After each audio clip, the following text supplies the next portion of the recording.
especially coming off of 2 wins. We'll see what happens second half of the season. Good luck to the Cubs as well against the Padres. That's going to do it for us here on Good Day Chicago. Stay right here, though. Chicago Now starts right now.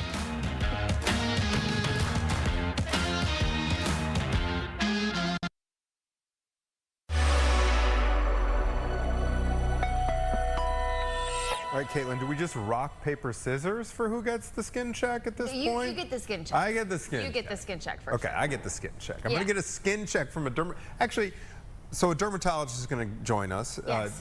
Do the skin check. It's an important reminder. I mean, the dangers of UV rays, and we have so much expertise to tap into. Was it last week or the week before that we talked about shelf life when it comes to the old face? I don't remember. Okay, it all blends together, but we've got some expertise we're going to tap into during the hour. Have you ever done it before? A skin check? Yeah. Yes, like at a dermatologist? Yes, I have. Okay. Exactly. I had a suspect mole, as the kids say, right on the back of my thigh. That I was given the clear, but they did take it out. They took it off. Yeah, they took it off. Okay. Yeah. Yeah, I've never gone, but I need to go. It's like on my list of, you know, to-dos. Okay. Along with the dentist, maybe that's next. This thing turned out to be a polyp, I believe is what it was called, but you know, you can't be too careful with it, right? New moles that pop up. And I'm wondering if she might be able to take a look at my now healing spider bite. Oh. Well, there's 2. Yeah. Were you around for this whole saga? Of course I was. Yeah, when they were juicy and everything. Caitlin is back, by the way. She was. Did you enjoy the field trip yesterday? It was good. It was a good time. We went to the pumpkin patch, and it was so hot. I brought the babies, and I was complaining earlier on air because all the Halloween clothing that you can buy for your kids, most of it, it's like long pants, long sleeves. So I had both the kids in like these long sleeve Halloween shirts because we're going to the pumpkin patch. But then we get there, it's, you know, yesterday's high was 89 degrees. 89 it was? Yeah. Wow. So just sweating, red-faced. But, you know, I was saying, too, maybe with all these colds that are going around, everyone getting some extra vitamin D, extra sunshine, it might be good for us. Good for us. Yeah, so we'll see. And then this Friday, we were just talking about how I have another field trip to go on. There's 2 this week, and it's going to be another day, upper 80s, where we're just sweating out there as parents. You did have a 68 as a high in your forecast, though, right? So that was the 10-day outlook. So that was just to show you the trend of cooler temperatures, cooler things to come. What did I miss yesterday? Let's see. What was the highlight? They all run together. That's what I said. They all run just together. Another Monday, another manic Monday. All right, indeed. Yeah. So we are joined to kick off Chicago Now on this Tuesday. There has been an incredible mountaineering feat. I don't know if this is an athletic feat, a mountaineering feat, a skiing feat, or perhaps a combo of all the above.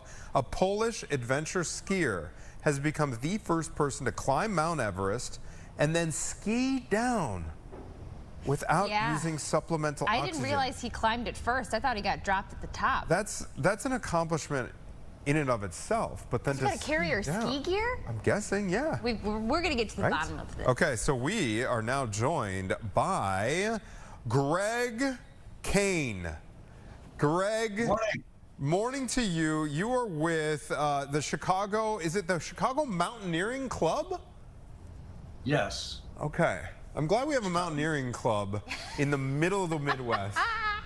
You know what I mean? Yeah, so what is this like an indoor mountaineering club? Well, it's we introduce people to rock climbing first, and then generally they migrate to our campground and climbing we have at Devils Lake, Wisconsin, and we have it out in Rocky Mountain National Park.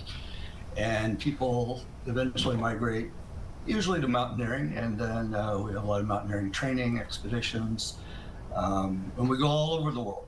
So have you, hold on, before we get going, sorry Caitlin. That's okay. I'm just wondering, what's the tallest peak you yourself have climbed, sir? Chimborazo in Ecuador. It's a little over 20,000 feet. Wow. 20,000 feet. Wow, so that is no joke. Give some perspective. How old were you when you accomplished that? 62. Wow. Okay. So I'm sure you've done your research about this Mount Everest climb and ski. Can you tell us how high he was at the peak of this mountain? I know there's different peaks that they can climb on Mount Everest. Well, no, there's really only one summit. Lhotse, the fourth highest mountain in the world, sits right next to Everest, and people do a twofer and climb Everest, and on the way down, zip up Lhotse, which just takes half a day, and knock off 2 of them. But Mount Everest is the tallest mountain on Earth at 8,849 meters. It's just a little over 29,000 feet high. 29,000 feet, and you climbed 20,000 feet, you said? Yeah, so I want to find out more about that. We're watching the footage right now.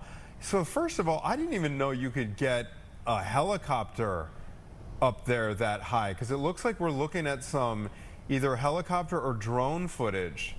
It's drone footage. Okay, it's drone footage. Oh, that makes more sense. Okay, so 37-year-old Andres Bargiel did this. Okay, he climbed to the summit, he summited, and then he skied down without supplemental oxygen. Greg, will you put in perspective for us lay people and non-climbers how big of a deal this is? It's phenomenal and virtually unbelievable. I think Andres is something of a genetic freak of nature. There are probably not very many people on Earth that could have done what he did. And generally, when we think of getting ready for a big major climb, that we need to put in 2 years of hard specific training for that. But in this case, I think Andres has probably been training for the last 20 years for this type of thing, and has just gotten better and better shape. And so if you think you could go just zip up Everest in the winter, which, by the way, he did this ascent recently, it was called the fall season, and no one has summited Everest since 2015, I believe. 2010, 2015. It hasn't been done since then, and he pulled it off in 16 hours from base to summit with skis. Did you say that no one has summited Everest since 2015? In the fall. Oh, in the fall. Okay. Right, in the fall. In fact, there's not enough snow on Everest. It's so windblown and so rocky that's why what he did really isn't possible in the spring climbing season, which is when 99% of the people attempt Everest. He needed full snow all over the mountain, so he went at the end of the monsoon season where Everest is just chock-a-block with snow, and he had enough snow that he could actually ski all the way down, and that's why he had to try this in the fall. I think this was his third attempt. But yeah, to think that, I mean, there's only a third the oxygen, and the big thing is doing this without oxygen, which fewer than 2% of Everest climbers even pull off. And those that do sometimes have brain damage for going that high for that long with not enough oxygen to keep you alive, because about 26,000 feet, you're dying. You're dying. So you have to get up, get down. There's only a third the oxygen up there. So if you want to put in perspective, want to try this at home, see what it's kind of like to do it, duct tape your mouth, press one nostril closed, and go running. Wow. Oh my gosh. Okay, so I'm reading here that it took him 4 days to ascend from the base camp and then 2 days to ski back down. How long does it take a typical journeyman to climb?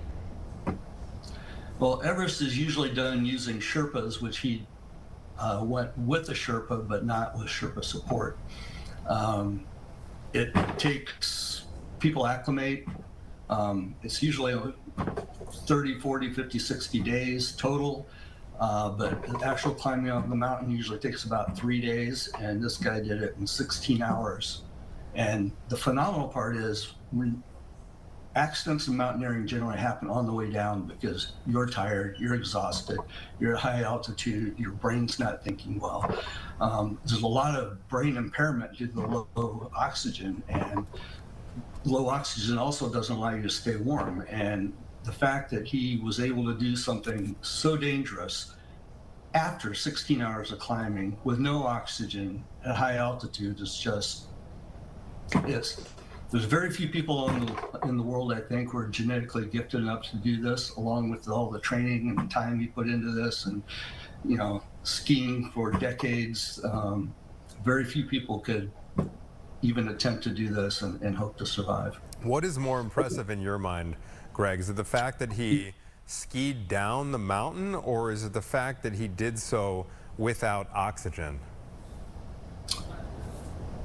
The without oxygen, because there's, you know, when I subscribe to a book that lists mountaineering accidents throughout the world every year, and the common thread is people make poor decisions almost every time somebody makes a bad decision. So this guy's in the most extreme situation where you would expect bad decisions, the highest point on Earth with the lowest oxygen on Earth, and he makes good decisions all the way down skiing. It's just mind-blowing that someone didn't make mistakes. Right. It's just, yeah, that's the most amazing part to me, is able to make good decisions on that little oxygen. I have a question for you, Greg. Yeah. Did you get a chance? I'm sure you've watched, you know, the coverage of this climb and this ski down. Did you watch an interview with him afterwards to catch any words that he said? I didn't see any where he spoke anything more than, you know, yay, Red Bull. So no, I mean, he had a lot of technical support. He had a drone flying around him the entire time and connected to a radio to his ear, which guided him, say, go left, go right. You know, it took a lot of modern technology to make this not doable, but survivable. Yeah. And this guy was trained for years for this. This was his third attempt. I actually thought his ski descent down K2 was even more impressive, actually. Oh, wow. He did that too, huh? Yeah, first. He did that first. Most people say K2 for last because it's, you know, one of the most dangerous mountains on Earth. And it's just vertical top to bottom. And he skied down, yeah, Oh, K2. yeah, Like, I think the way you phrase it, genetic freak of nature, is probably accurate. I have a logistical question, though, here. I remember, this was decades ago, but I read Into Thin Air by John Krakauer. Have you read that? yes. Okay. So what stands out to me from that book was the Hillary Step, which is that bottleneck, right? So Yeah. is he, and then there was that like ice field, with that glacial ice field, which a lot of people die Kumbu on ice that. field, right. That's right. Which all those things shift. Yeah, they all shift, and I mean, people die on this mountain constantly. I mean, Caitlin, just so you know, don't read that book, bodies by the up way. There's there. bodies up Yeah. there. Yeah, that will probably stay up there for years and years longer. Yeah. In terms of navigating that on a pair of skis, what insight can you provide me? Because after having read that, I'm like, well, how would anyone ski down that mountain? Well, because he went at the end of the monsoon season where Everest is just covered with snow, the Hillary Step was just buried in snow. He essentially just Floated walked up down. it. Yeah, and the Kumbu Icefall also buried in snow. And you could probably barely tell he was even in the Kumbu Icefall because it's so full of snow. Why wouldn't more people then tackle Everest when it almost sounds like it's easier to climb, to ascend and descend after big snow?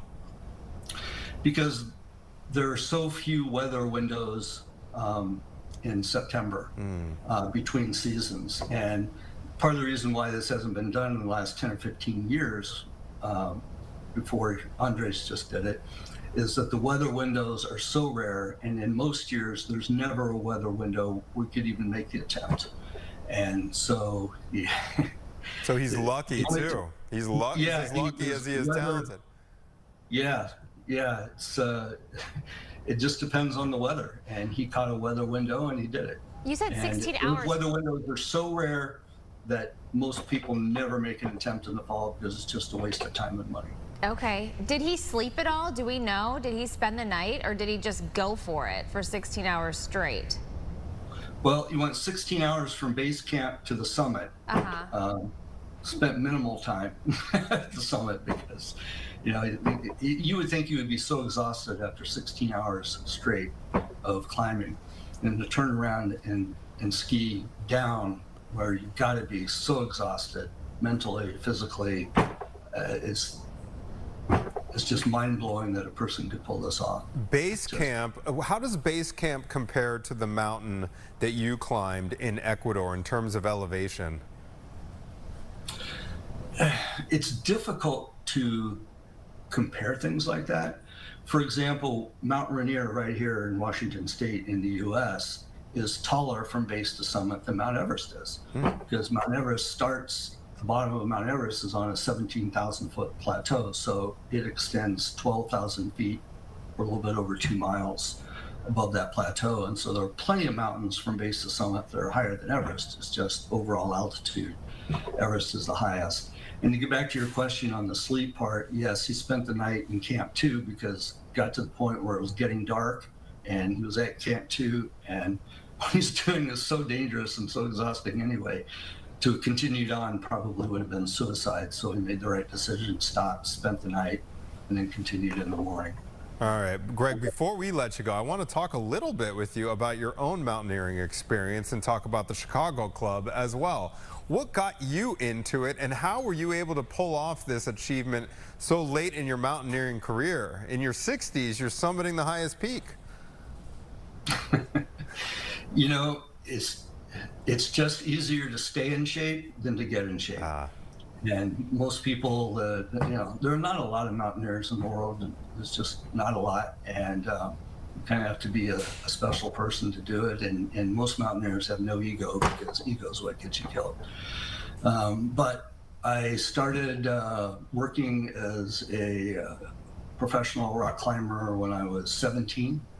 And I did that in the summers at Philmont Scout Ranch when I was in college. And then I picked it up again, you know, did a lot of hiking adventure. I mean, more than a mountaineer, I'm an adventurer.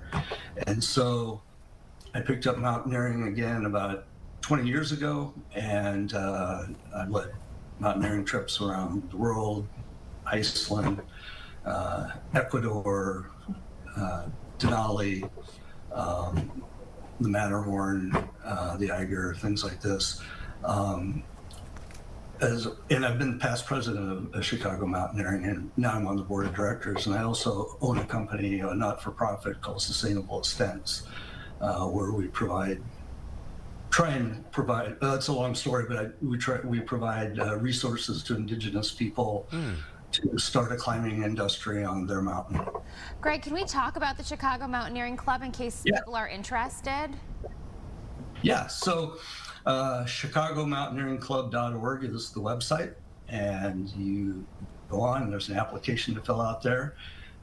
You have to climb with members of the club at least 3 times before you can apply, or go on one expedition outing out west. Either one will qualify you to apply. And the reason why we do that is mountaineering is an inherently dangerous sport, and we figure if you're going to climb with us, we have to be able to trust you, and that means we have to know you and know that you make good decisions. And so it's not the easiest club to get into, but once you're in, it's because you're a good, safe climber. Wow. Well, it sounds like you guys are doing great things in the way of sustainability. I know that Everest, for example, has had its challenges, right, over the years with garbage collecting up there, correct? Yep. Yeah. But they've rectified that now. Everyone's required to bring down a certain amount of garbage. It's essentially the law. You must bring. That's good. I gotta say, climbing sounds kind of intimidating for people who have never climbed before. Are you guys open to new climbers? You mentioned starting inside and then making your way outside. So do you have open doors? Absolutely, absolutely. So we have monthly indoor climbing, which counts as one of the climbing events because we're climbing with you and we're doing indoor climbing. We also have our campground inside Devil's Lake State Park in Wisconsin, 2.5, 3 hour drive from here, where you do outdoor multi-pitch climbing, and it's a great way to get to know people and get people to trust you, and then those are the people that we allow in. But it doesn't matter who you are, it's just, you know, there was a point in my life where I'd never climbed before either. Very inspiring to hear your story. Greg, thank you for offering some perspective on this accomplishment as well. We appreciate it, sir. Yeah, thanks for having me. Stay safe up there, sir. Happy trails. Absolutely. Man. Yeah, Greg's right. After having read that book, Into Thin Air, they made it into, I feel like they made it into a movie. I think you're right. It was, I mean, there was a tragedy There up was there. an Everest movie. Yes, and the deal is, and he alluded to it there, the deal is, if you are really, we talked about the weakest link yesterday. We interviewed Jane Lynch, who's the host of that. Your weakest link on a mountaineering expedition can get you killed, the whole group. If they're slagging behind, if they're not in shape, if they need a medical emergency, it puts the entire, or if they make a bad judgment call, it puts the entire group at risk. And so I'm not surprised to hear that it's a tough club to get into. Well, I'm curious to know, like he said, so this guy climbed it in 16 hours. Yeah. From base camp to... Base camp, which is like 20... it's higher than 20,000 feet base camp. Because the bottom of the mountain, he said, was 17,000 feet. Just to get to base camp, most people on no training couldn't even get that. Got it. Okay, so this is the final stretch. Exactly, it's the final one. My question is, with whatever Everest movie that I watched, it's the frostbite, the cold temperatures that you're worried about. I can't imagine, you know, going up there so fast, and then he has to ski down, the wind in your face, you'd already be cold. Honestly, or is your blood flowing? Are you feeling good? Well, like, it sounds like he's got some inhuman blood with probably a lot of red blood cells in there, and that he got super lucky when it came to the weather. Because I think in the movie you're referring to, you can get completely disoriented up there. It's whiteout conditions. You can't see, when it gets bad, you can't see your palm in front of your face. Yeah. That level of He must have been skiing since he was a baby. The whole thing is just, wow. I'm glad there's someone out there that's able to do it and we can stay. It reminds me of the Free Solo movie. Have you seen that? Yes, I have. Talk about mountaineering and climbing mountains. That's not a movie I've expected. I mean, I'm surprised you watched that one. It's frightening. I love the outdoors, though. I find it so interesting. So that you guys haven't seen Free Solo. Yeah. It's about the very first untethered, how do they call it? Climb, sure. He doesn't have any ropes on him, Yeah. All he has, and he goes up this rock that's at Yosemite. It's called Half Dome. Yes. And all he's got is a chalk bag. And so he will wipe his fingertips with the chalk bag, so he has, but that doesn't count as gear or ropes or safety, and he just scampers right up the thing. Climbing up the mountain. That was one of the most nerve-wracking movies. It won an Oscar, though. And we knew he survived, but it still was. It was still fantastic. I think it's on Netflix, right? Yeah, it's worth checking out for sure. Yeah, watch it. Oof. Okay. Woo-hoo. Our adrenaline's pumping. When we come back... Speaking of adrenaline pumping. Oh, man. I'm nervous right now, too. I guess I get to have a skin check live on air. If it is important. We stress this every summer. Yep. But to get checked by a dermatologist regularly, especially if you are high risk or have a bigger unusual mole or freckle. And so we're going to be checking in with a dermatologist for how to know when it's probably a good idea to go in and get a check for yourself. So that is coming up when we come back after this short break, everybody.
Hold your eyes, everybody. I'm good. I'm kidding. Good. I'm kidding. All right. Good. So a few weeks ago, we had a dermatologist in to talk about the dangers of gel manicures. If you remember putting your hands under those blue lights, well, yeah. they reminded us of the importance of skin checks. So we thought we might get one live on TV Yes, with here our we go. very own Anthony. I wonder if we're making history here. Is this the very first? No. Checking out all the moles. Yes, all right. Dr. Parul Goyal, she's a dermatologist at Rush University Medical Center. We're going to do a quick skin check here, but before we do, are there any kind of rules to follow when it comes to, hey, if you have a imperfection on your skin, to know whether it's worth it to take the time to see someone such as yourself? Yeah, totally. So I always tell patients, if you're worried about something, it's worth coming in. You know, in general, what you want to look out for is something that's, you know, atypical for you. So something that looks really different than your other spots, something that's itching, burning, bleeding, growing, you know, ulcerating, anything like that. Of course, you should definitely come in. But my #1 rule is if you're worried, just come in. Let us take a look at it. Okay. Well, why don't we just do it? I'm going to show you something. This was on my back right here. Okay. Yeah, I see it. You see that thing? Okay, so nice that. scar there now. Yeah, and so that was removed. Yeah. That was removed. I see it. And she biopsied it, Yeah. and I can't remember the name of what it was. Yeah. But it was a big relief for me because I remember it would hurt from time to time. I could just feel it. You know what I mean? It clicked off those warning signs that you just mentioned. Yeah. But in terms of you know, some of these other things here, what are you looking at, and what So are I'll you tell you seeing? what this is. This is a dermatoscope. It's a tool that we really commonly use during skin checks. It's got a couple parts in it. It's got a magnifier. It's got a light that can be polarized that we can turn on and off, and it's got a glass plate. And it's a nice, convenient little tool, and we can use this to, you know, take a look when we're looking head to toe. We look at all of a patient's different spots and moles, and it allows us to really get a much better look than you can get with the naked eye alone. So actually for today, I brought a dermatoscope that clips on to an iPad, so we can kind of show you. Oh, wow. What we're looking at, Okay, here we go. Yeah, we'll show you. Let me turn it on. So when we come in for our appointment, because I've never done this before, do we just have to like get into a gown and then you just go through like our arms, our stomach, our back, our legs? Yeah, totally. Kind of look us over? Yeah, so we usually have patients kind of completely undressed. They wear a gown, and then, you know, we really do kind of look from head to toe because, you know, really you can get skin cancer anywhere on the skin. Okay, one thing I've noticed, so yeah, and there's some blemishes here, but then I've got these like red, whatever these are. Yeah. Do you see these? I totally do. Yeah, Here, take a photo those are of one kind of them. everywhere. We'll kind of, I'll show you, let me turn the light on. We'll show you what it looks like, okay? All right, let's see. Let's see. Oh, wow. Wow. It's very red. Okay. Yeah. So here, well, let me pull this up and we'll kind of take a look here. So this is what's called a cherry angioma. They are totally benign. They're little overgrowths of the blood vessels in the top layer of the skin. You'll probably get more of them as you get older. That's really common.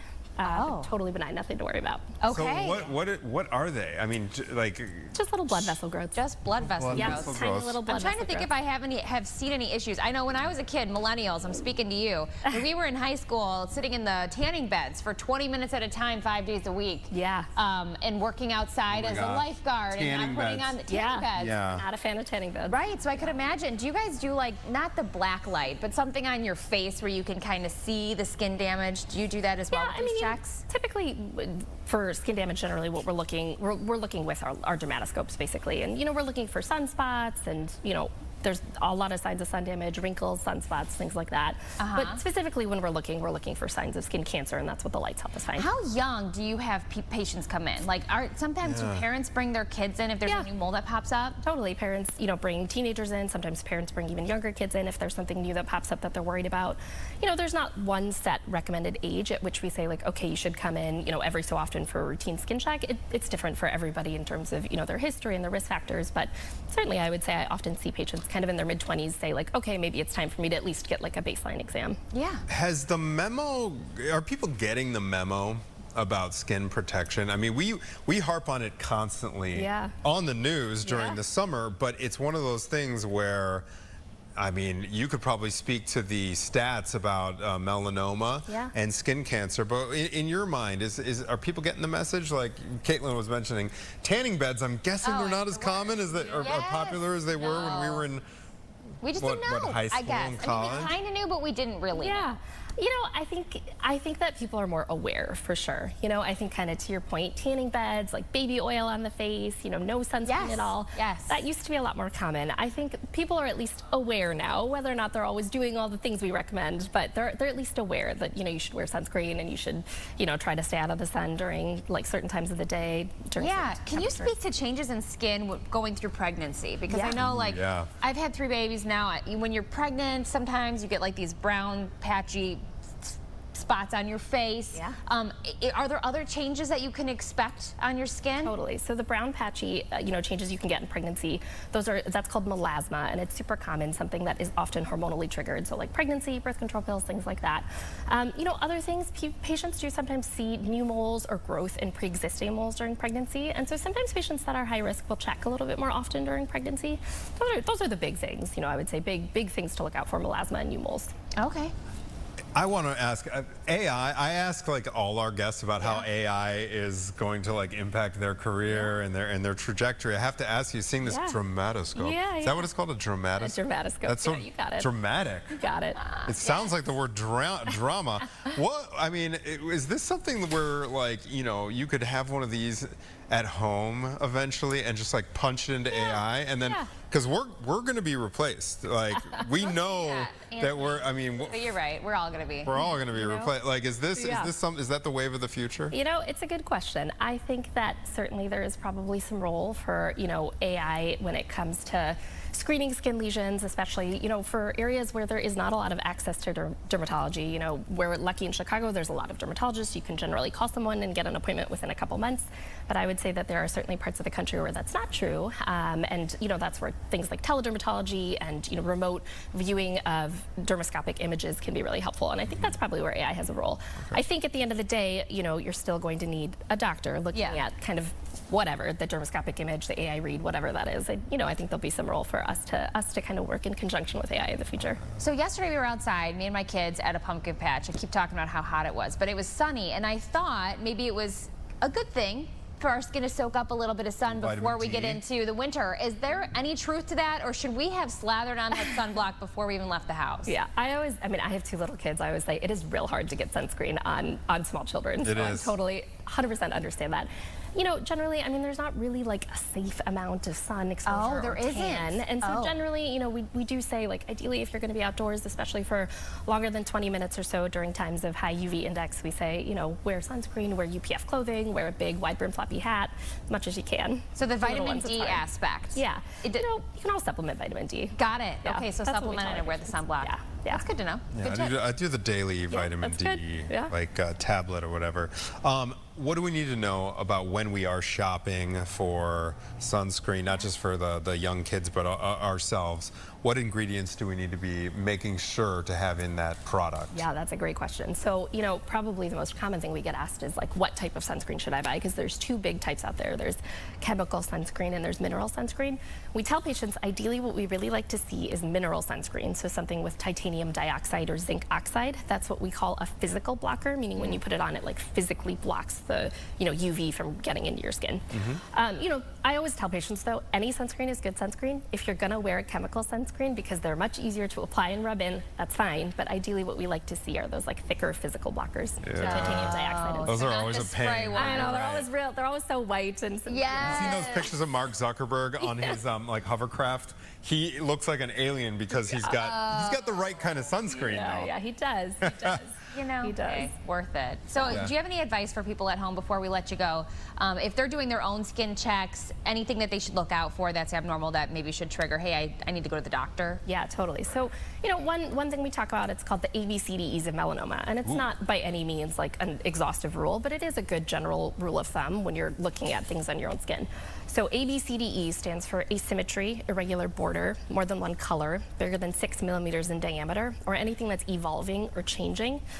Again, not exhaustive, but I think that's a good general rule of thumb. And then the other thing we always talk about is the ugly duckling sign. So anything where you're like, hey, I have nothing else on my body that looks like this, that's like a good thing to keep in mind. The outlier. Yeah, the outlier, yeah. The ugly duckling. Ugly duckling side. Interesting, okay. Thank you so much, Dr. Goyle. Really appreciate your insight. I got a question for you during the break, though, that can't happen on live TV. I'm here for it. Yes, indeed. We'll be back with more Chicago Now right after this.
Welcome back, 10:37. September is National Literacy Month, and 25 million children plus in the United States struggle with reading, and reading scores are at their lowest in decades. With 90% of brain development happening before age 5, daily reading habits can make or break a child's literacy foundation. In fact, reading for just 20 minutes a day can expose children to 1.8 million words a year, essential for vocabulary, comprehension, and long-term academic success. So get on over here, Miss Maggie. We've got such a fun display, and I'm so excited to dive into these different ideas that you have that we can do with our kids to get them interested in reading. And Anthony is dressed. I'm dressed now. I'm ready to participate. This is Maggie Pisarczyk. Yes. Hi. Yes. Okay, so you are the owner of Celebrate School of Northbrook, and we hear a lot about the importance of early reading. Why is starting kids young important for development, not waiting until they're actually learning how to read? Well, you mentioned one of the items is 90% of the brain development happens before the age of 5. So if you're waiting until they hit kindergarten to start, they're going to be a little behind possibly, you know. Depends on the child, obviously. It's, you know, reading 20 minutes a day will expose a child to 1.8 million words a year. Wow. Which, it's just 20 minutes, you know. Makes a huge difference. Yeah. When you say reading, do you mean going through the book and like pointing at the word as you read it with your child, or just reading to them? Depends on the age group. Okay. So if you're starting out really young, I think, like when my daughter was really, really young, I sang the books. Oh, cute. So I just sang I turned the pages and I followed the words, but I would do it in a singing voice. And then as she started to get older, I read them, and to this day she talks about how she remembers when I used to read to her every single night, and she misses that sometimes. Aww. And she's all at college now, but not a baby. My dad did this thing where he recorded, because he couldn't be around when we were kids because he was working night side, he's a reporter. He recorded the book audio, played the tape, and then he had this little bell so that we knew when to turn the page. No So it was way. like a little thing. And That's so it's funny. amazing. It's funny. I don't remember my dad reading, but I remember the recording That of is my so dad. Isn't that funny? I But love that, though. I'm curious, Maggie, when you read to your kid, are they before the age of 5, are they actually learning any words or letters, or are they just learning how the words associate with the images on the page? So most of the time it's because of the age is so young, they're associating the words with the images, which is why like Mix It Up is great, because it says put your finger on the blue color, and then, you know, or if I play with the children in class and there's 5 different color rocks on the floor, I'm like, oh, I'm gonna go pick up one of the pink rocks, and we're always like trying to be very like literal about what we're doing. And the same thing is with reading. So you're like, when the word is in the pictures in the word, excuse me, just point to it. Yeah. It's easier for them. That makes sense. I see some homemade, perhaps, book covers. Is this a way to get the kids interested in reading? Yeah, so this is just one of the ways. My husband was the artist here. Because I'm not great at drawing. He did do a good job. I was very impressed, I have to be honest. So they're just kind of alternate book covers. It's just one of the ways to get kids to read the story with you and get excited about it. Like, you know, you read the story and then what do you think would make a great cover for this book now? And then you can just, you know, help them draw, put together a little piece of, you know, cardstock or construction paper and put together a cover, and the kids get like really excited about it. Buy a pack of stickers and go to town. Absolutely. Are some books better than obviously all children's books have pictures of some kind? Okay, my child's 4, by the way, so I'm in the reading at night stage right now. But in terms of choosing books themselves, are some better than others, and if so, what are the factors that play into that? I don't believe some are better than others. I think it's also has a lot to do with the way the book is read.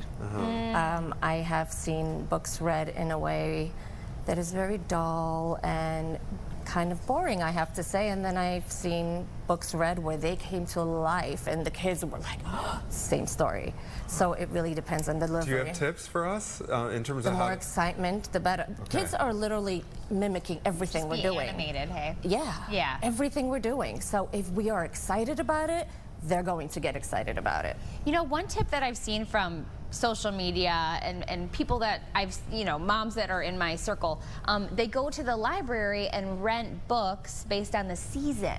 So like for October you can go and get like Halloween books and like put them on display, so then you kind of like follow the year, the season, the different things. Is this kind of part of, you know, getting into the spooky season, or is this more of like reading by candlelight? It's more of like a little art and craft you can do. It's a lantern you can make with your child, and then like, you know, make it a nightly routine. Let's get our little lantern, let's get our book, let's put it by the bedside and turn it on. And just, you know, just to give it a little more excitement, a little more to it. I mean, my little crown got a little squished in my bag, but you know, behind this, though, the point is you can make a crown for the child. Like every time you read, let's put on a crown, and then they can make a little picture that reminds them of the book you read until the crown is fully covered with all the books you've read.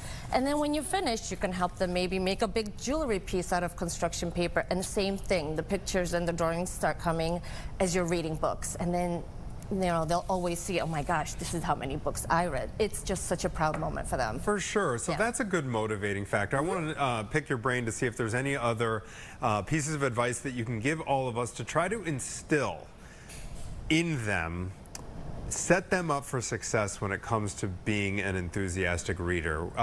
My wife, for example, her dad would read in the closet late into the night as like a preteen. She'd like get her hands on maybe some spicier books than she was supposed to read. But like me, I don't think I've voluntarily read a book maybe till high school. You just read a book about Mount Everest. I did. Voluntarily. Yes, exactly. But as a kid, I couldn't stand it. Like I was like, I want to play video games. I want to be outside. So I'm just wondering if Maggie, do you have any tips on how to maybe set the kid up to actually want to read and not have to be coerced? Does that make sense? Yes. So a couple of the items that I mentioned today, but try to get books that interest wherever their interest is at the moment. Whether it's dinosaurs or baking or playing baseball or just whatever it is that they're interested at the moment, you're going to change that many times because, you know, Because they always They change their mind. Yeah, they like one thing one day and they don't the next. And today they'll like dinosaurs, tomorrow will be puppies, so you're off to the library again. You know, That's Anthony, great advice. to your point, I feel like we're going to be fighting the uphill battle against cell phones and technology and like getting their attention. As the owner of Celebree School of Northbrook, what can people expect from your program? What do you guys offer? So we are a preschool that we start children at 6 weeks, so we go into 12 years old. So Wow. Yeah, we do like after school programs and before school programs for working parents. We really try to help working parents who are kind of stuck and don't want to go to the nanny route. And then when school's closed, it's closed quite often nowadays, we cover those days as well. So they're called drop-in days for us. And then with younger children, you know, social emotional learning is very important. It's just as important as the ABCs and 1, 2, 3s. We focus quite a bit on that because, you know, we have children that come in and we hear, oh, they're a troublemaker, they're a troublemaker. I don't believe in troublemakers. I believe it's all expressions. This is how this child is communicating. That's just what it is.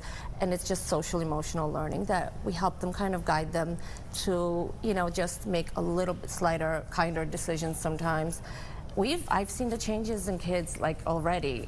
It's like, I love it. I love watching it. That's great because to Caitlin's point with screens, you know, and just how distracting and addicting they can be. I mean, one of my neighbors said, I'm 45 years old, I can't put down my phone. How would you ever expect a 9-year-old to, right? Can you give us like some contextual info about the state, the health state of books and literacy in general? Are they as popular? Are they as just widespread as they were when we were growing up? Are books, physical books like this that you can touch three-dimensionally, are they going anywhere? I don't believe so. I don't believe so. I see more and more families in libraries, at Barnes & Noble, just kind of hanging out in the corner and reading. I mean, parents are trying. They're trying, they are, and electronics are going to be there, and it's just going to, I feel like it's going to get more and more. Yeah. I can't see the future, but again, I think even once the electronics come into the child's life, just continue the books, insist on it. There's sometimes maybe pushback, but I feel like if you, if you start early and you make that a routine for them, they won't be able to kind of have a great evening or have a great breakfast, because in the morning we were supposed to read with mom and dad, even though we're 10 years old now, but that's been a routine for 5 years. And that's what I look forward to, and that's what I want to continue. And it goes into chapter books later on. You can get or make great bookmarks with them, and then they can mark their pages. Like, you just little things to keep them excited about it. Yeah. Do you have recommendations too, speaking of books not going away, new books that are coming out, new books on the market, exciting books? Where should parents go to get those resources, to see the list of like, okay, this is what's new and hot? Like, oh, this is a great book that we need to get. Do you have any suggestions? I don't. Honestly, I go to the library and just look for the latest books, but I'm also very old school, and I like the older books that I used to read to my daughter because they just had such a great memory and effect that I saw in her. So I just want to continue that. But I would just recommend Barnes & Noble would know, any big bookstore, small bookstore, mom and pop bookstores, they would all know or have a list on their website usually. Really great info. Yeah. Maggie, thank you so much. Thank you for having me. Really, really informative. I love these suggestions to get these kids motivated to set themselves up for a lifetime of success. Yeah, you know what, takes parents? Me right back to childhood. Right? We're the magic makers. What is this called? A lantern? Oh, the paper mache. Yeah, paper mache. Yeah. Yes. Exactly. That's exactly so right. Cute. All right, Maggie PR-Schick, owner of Celebree School in Northbrook. Thank you so much for being on the program. We really, really appreciate it. And your husband has a future. Yeah, definitely as an illustrator. My God. So impressive. That was pretty great. I was very impressed. We are going to take a quick break here on Chicago Now, but when we come back, I know there have been a lot of conflicting info when it comes to vaccinations, recommendations from the CDC. They always seem to not maybe correlate with what folks at local municipal health departments are suggesting. Well, Illinois is taking matters into their own hands in spite of some recent CDC recommendations. We're going to be speaking with a doctor about the latest in terms of the COVID recommendations when we come back.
Welcome back, 10:51. Our guest today is Dr. Marielle J. Friccioni. She's been here before. You'll recognize her face. She's a pediatric infectious disease physician and the newly appointed chair of the Illinois Immunization Advisory Committee, named to the role by Governor J.B. Pritzker.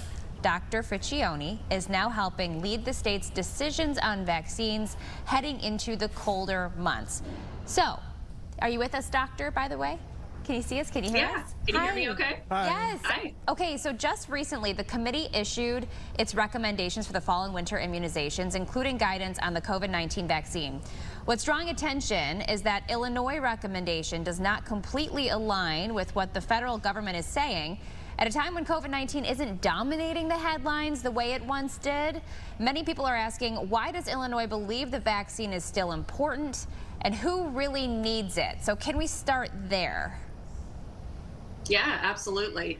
I'm really proud of the committee, and I'm really grateful to Governor Pritzker and to IDPH Director Bora for letting this 20-person committee take as much time as we needed to go through the data, look at the epidemiology of COVID in Illinois and in Chicago, and make the decisions that were best for Illinoisans by keeping access open.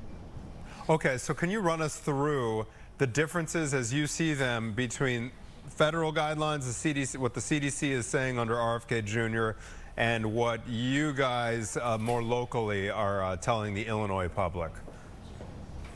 Yeah, our committee looked a lot at some of the safety studies that the FDA put out, some of the communications that HHS and FDA put out. We looked at data from the Vaccine Integrity Project, data from the Advisory Committee on Immunization Practices, and we did not see anything that worried us about COVID vaccine safety. But what we did see was still a good deal of mortality and morbidity for kids who are under the age of 2. Any child, we are still seeing hospitalizations during peak seasons, and then adults over the age of 65. And if you are part of a family that lives with their extended family, or you have anyone in your house that, you know, has chemotherapy or is immunocompromised, then you need to have the right to choose whether the COVID vaccine is right for you. Mm-hmm. Can you talk about the differences, though, specifically? Like, what are the differences in recommendation between Illinois and the state, the rest of the country? Yeah, I would say the ACIP recommendation is very confusing. It is anyone over the age of 6 months can choose to be vaccinated based off of individual-based decision-making. And what that does is it makes it difficult for insurance companies to decide whether to cover the vaccine or not. So what someone in Illinois would come up against would be, oh, maybe the doctor's office isn't offering it because your insurance doesn't cover it. And so what we wanted to do in Illinois is make it extremely clear to insurance companies and to state-funded insurance plans that this is something we recommend for everyone over the age of 6 months. No doubt about it. If someone wishes to be protected, then they deserve the chance to do that. That does seem way more clear. Do the insurance companies care? They do, actually. Good. The American health insurance plans said that they would cover through the end of 2026 the recommendations that were made prior to the last ACIP meeting. And so Illinois essentially aligned with professional organizations and other experts who are saying that the COVID vaccine is safe. It works on top of the immunity we already have and adds protection. And it's so important for our children, for adults, anyone who goes to school, to be able to protect themselves. As we're heading into that peak flu and RSV season, from your perspective as an infectious disease physician, who should be getting those vaccines, and can you explain the importance of to patients who are on the fence about those vaccines? Yeah, absolutely. Influenza can take you out of work, can take your kids out of school for 7-10 days. You miss a lot in those 7 to 10 days. You could miss out on a salary. You could miss out anything where you don't have paid sick leave. This is a big impact on families. Children who have asthma, we recommend very strongly that they, and then any adults who have underlying medical conditions, get vaccinated for flu, because we don't know when the season is going to hit, and it takes 2 weeks for the shot to build up in your system. And so if you get it now, then you know you'll be protected when the season starts.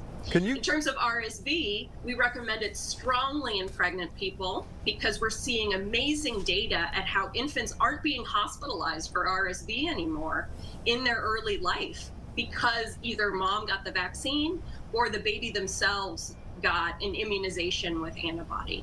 And so these are tools that our hospitals aren't as busy as they used to be. And you can talk to a lot of different pediatric doctors, they'll tell you the same thing. If we had high vaccine coverage and if everybody got protected from RSV, the winter would not be a busy time for us in the hospital. Wouldn't that be something? Because it has been so, remarkable. We're both parents, and to see these like measles outbreaks in Texas or Florida, these pockets of outbreaks that we didn't see before. Do you feel like Illinois people are kind of getting the memo a little bit better than other parts of the country right now? I think that they now have access to the tools they need to stay healthy. And that was one thing I'm really proud that the committee did, was that we are not trying to restrict people from getting these life-saving vaccines. In fact, we're trying to make it easier. We're trying to make it more clear. And we want to reassure people that they're safe. But our kindergarten vaccine coverage levels are still going down. So this is still a big cause of concern in terms of if we have a measles case come through Chicago, how many people would get exposed? And if not as many people are vaccinated, that means it spreads more easily. And all of a sudden, we're seeing outbreaks in schools, outbreaks in daycares, just like they're seeing in Texas and Utah. What would you say to those parents who are questioning vaccines, especially the COVID vaccine for their children? Maybe they're uncomfortable even going to the doctor because they feel like they're going to get the slap on the wrist. How do you encourage those parents to still take their child to the doctor and have open conversation? Yeah, what a good question. So families, I think pediatricians like building relationships with families. That's one of the reasons they go to work every day. And many families trust their pediatrician more than they trust any other person that they see online or their neighbors, for example, or other types of doctors. So pediatricians are open to having these conversations, and we're better than we used to be at talking through the different reasons why people may be worried about getting a vaccine for their child. And the doctors will be able to tell you for your specific child and for your specific family, depending on who's living with you at home, is the COVID vaccine important for you this year? Is the flu vaccine going to keep you out of the hospital or keep a family member out of the hospital? Is your child at an age when the RSV vaccine is incredibly important?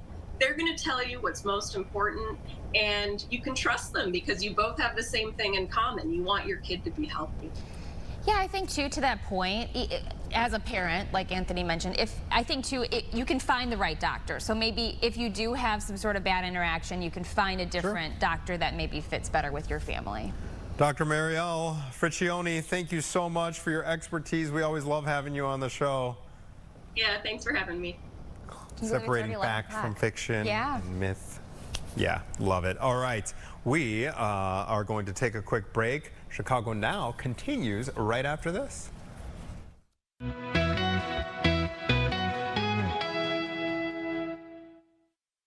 I was at a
Happy Tuesday, and thank you so much for joining Chicago Now. I'm Tia Ewing. I'm Gabriella Primus. So good to be here with you. Yeah, I'm like right out the gate. Let's get to it. We have a lot coming up on the show. We do. It's an exciting show. It really is. The first thing I was thinking when I saw who our first guest is going to be, I was like, MISSISSIPPI. You remember that as a kid? Oh, yeah. Oh, yeah.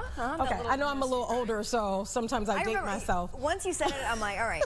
No, I know it, yeah. Well, the reason why I say that is because she has been described as having some of the best pancakes on this side of the Mississippi, and I'm talking about Judy Wang from Judy's Family Cafe in Galesburg, Illinois. We're going to have her on the show. Very timely. I had a few pancakes this morning.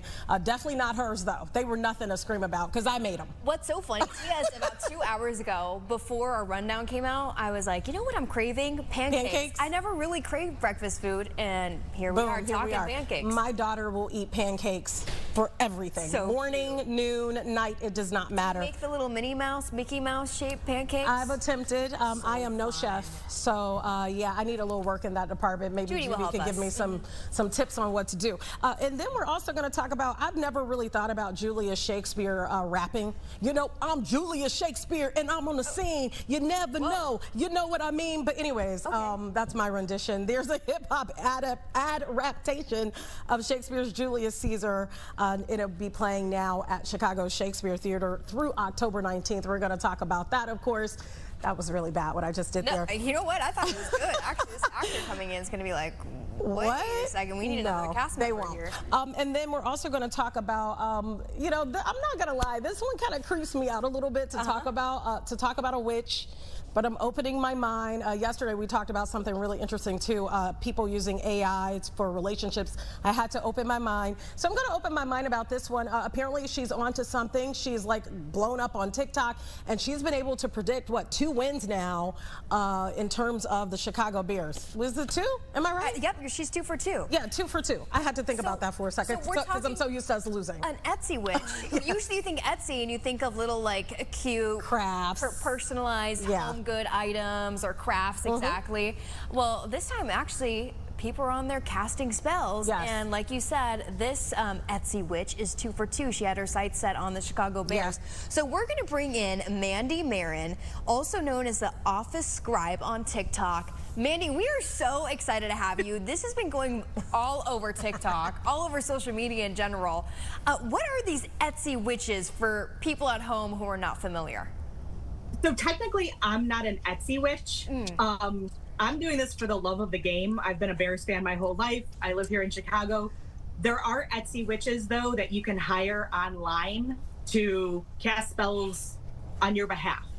And I've just kind of taken that upon me for the entire Bears fandom to cast the spells myself. So what goes into casting these spells, so to speak? What's the mind behind the magic? So a lot of it's just intention and thought. Like, it's not, you know, it's not the dark arts. It's just kind of focusing your energy. So a lot of spells will start with, you know, lighting candles, and I've chosen Bears candles, you know, salt for protection, different herbs. You can lay out crystals, whatever it is. I think I've found that what works best for these Bears spells is adding in some Chicago elements. So in addition to just adding normal salt for protection, I've started adding celery salt. Oh, and that's so funny. The ingredient is jardinera.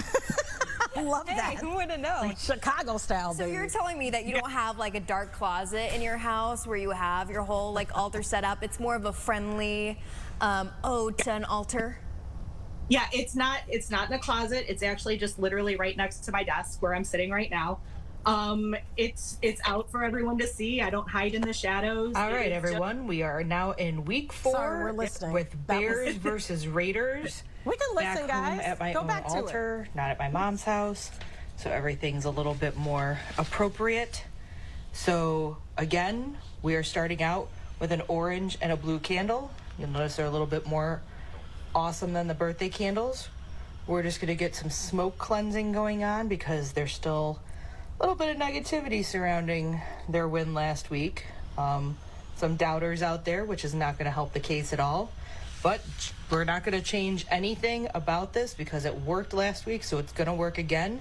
So we're going to start off with adding some salt for protection. Just a normal salt. But then remember, the next step is celery salt for Chicago. Celery salt. I love that. So is there, like, just so I understand your routine, do you start this up at a certain time? Are you doing this at a certain time of day? Does it have to be several? Did we lose her? Mandy, what the? Are these some like witchy things that are happening? Was it the energy? The energy tried to go negative on us. Maybe our there you energy go. is off. No, you're back. Yeah, okay, you're back. I'm back. So is there like a certain time? Do you do this the day before? Do you do it approximately 3 hours before the game starts? How does that part of it work? So the first time I did it, it was game 2. I saw what was happening and I panicked and did it at halftime. And unfortunately it didn't work. And I don't think it had enough time to like spread the energy around. Marinate, yeah. Exactly. So what I've found is doing it like Friday, Saturday, somewhere where at least the energy, obviously if it's a Thursday game, I'll have to shift that. But, you know, I want people to see it. I want people to share their energy as well. That's what this is all about, is bringing this fandom together. It's not me. I might be like angling or a conduit, however you want to think of it. But it's really about getting all of these Bears fans together there to put their energy behind these guys, because I can't get on the field. I can't score a touchdown. I can't block a punt physically.